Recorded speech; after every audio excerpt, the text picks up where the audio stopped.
Sekolah Negeri Khusus Sains dan Bahasa Papua adalah salah satu sekolah menengah atas yang berada di bawah naungan pemerintah Provinsi Papua. Sekolah kami adalah sekolah berpola asrama dan non-asrama. Mayoritas para murid terdiri dari orang asli Papua yang berasal dari Kota Jayapura, Kabupaten Jayapura, dan kabupaten yang lainnya di Provinsi Papua yang dikenal sebagai Daerah Adat Mamta Tabi Saireri.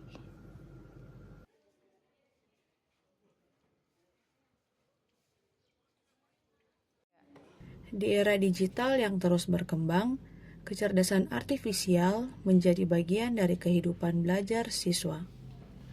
Di Sekolah Negeri Khusus Sains dan Bahasa Papua, kami berupaya membangun kebiasaan baik murid dalam menggunakan teknologi dengan bijak, etis, dan bertanggung jawab. Kurikulum pembelajaran mendalam Indonesia mendorong pembelajaran yang berpusat pada peserta didik. Guru bukan lagi satu-satunya sumber belajar, melainkan fasilitator yang membantu murid berpikir kritis dan reflektif. Integrasi kecerdasan artifisial menjadi inovasi penting untuk memperkaya proses belajar dari perencanaan, pelaksanaan, hingga evaluasi. Baik, selamat pagi 11. Selamat pagi, Miss.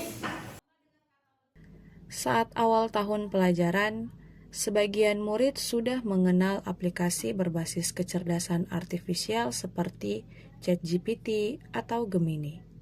Namun, mereka hanya menggunakannya untuk mencari jawaban tugas tanpa memahami konsep dasarnya.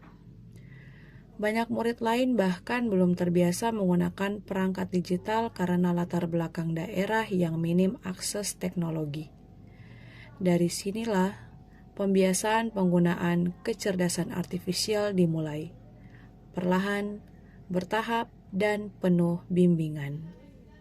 Pada pagi hari jenis olahraga waktu dan durasi, baru algoritmanya kamu susun langkah-langkah membuat jadwal. Jadi misalnya hari Senin atau dalam satu hari itu olahraga apa yang kamu mau lakukan.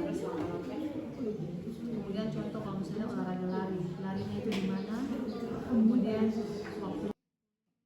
Tantangan terbesar adalah rendahnya kesadaran etika digital dan kurangnya pemahaman tentang cara kerja kecerdasan artifisial. Murid menganggap kecerdasan artifisial sebagai jalan pintas, bukan alat untuk berpikir kritis. Sebagai guru, saya harus mencari strategi pembelajaran yang tidak hanya menyampaikan teori, tetapi juga menanamkan tanggung jawab dan refleksi. Penerapan kecerdasan artifisial apa yang digunakan. Jangan lupa ya, ketika kamu angkat masalah, kamu harus tahu juga nanti solusinya bagaimana. Jangan sampai kamu angkat masalah. Kami memulai proyek bertema kecerdasan artifisial untuk kebaikan. Murid diajak berdiskusi tentang bagaimana kecerdasan artifisial dapat membantu kehidupan manusia, dari pendidikan hingga dalam bidang kesehatan. Mereka kemudian membuat karya sederhana. Dalam setiap langkah, guru berperan memastikan murid memahami proses, bukan hanya hasil dari kecerdasan artifisial. Dalam tabel yang sudah disediakan di LKM, setelah itu presentasi. Sampai di sini ada yang mau ditanyakan kelompok? Ya. Oke, selamat mengerjakan.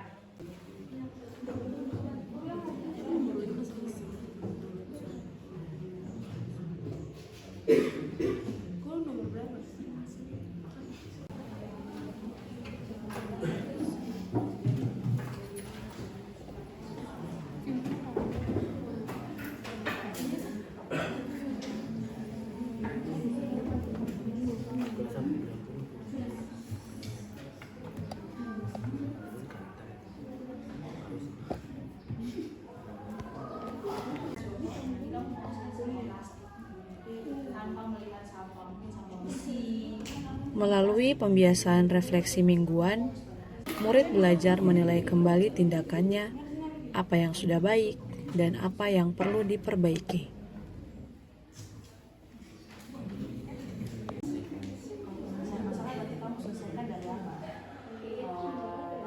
Misalnya waktunya, terus jenis olahraganya dan tempat. Contoh kan dibanding pengenalan polanya, berarti tadi kayak tentang apa? Melalui proses ini, murid menjadi lebih sadar akan tanggung jawab digital. Mereka mulai menggunakan kecerdasan artifisial untuk membuat proyek dan juga tugas-tugas sekolah. Perubahan tidak instan, tapi perlahan kebiasaan baik itu tumbuh dari pengguna pasif menjadi pembelajar aktif. Kesalahan yang kami ambil yaitu sampah menumpuk di lingkungan sekolah sehingga membuat lingkungan menjadi kotor dan tidak sehat. Analisis dengan berpikir komputasional. Yang pertama, dekomposisi. Masalah dipecah menjadi bagian kecil seperti tidak ada tempat sampah sehingga siswa tidak disiplin. Yang kedua, pengenalan pola.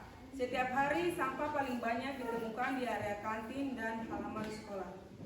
Yang ketiga, abstraksi. Fokus pada penyebab utama yaitu perilaku siswa dan pengelolaan sampah yang kurang baik. Ide penerapan kecerdasan artifisial membuat sistem tempat sampah pintar dengan sensor dan kamera AI yang dapat mendeteksi jenis sampah organik atau anorganik.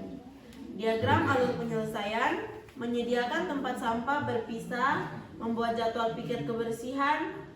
Yang ketiga, siswa membuang sampah, sensor AI mendeteksi jenis sampah, diarahkan ke tempat yang sesuai. Kesimpulan dan refleksi kami, dengan berpikir komputasional, kami dapat menemukan solusi yang sistematis dan efektif untuk masalah sampah di sekolah. Kami belajar pentingnya kerjasama dan berpikir logis dalam menyelesaikan masalah nyata. Sekian dari kelompok kami, terima kasih. Praktek baik ini menjadi langkah kecil menuju perubahan besar. Dengan membimbing murid menggunakan kecerdasan artifisial secara bijak, kita menyiapkan generasi yang tidak hanya cerdas secara teknologi, tetapi juga berkarakter dan beretika. Guru pembelajar, murid inovatif, pendidikan bermakna. Dari Buper untuk pendidikan Indonesia yang lebih hebat.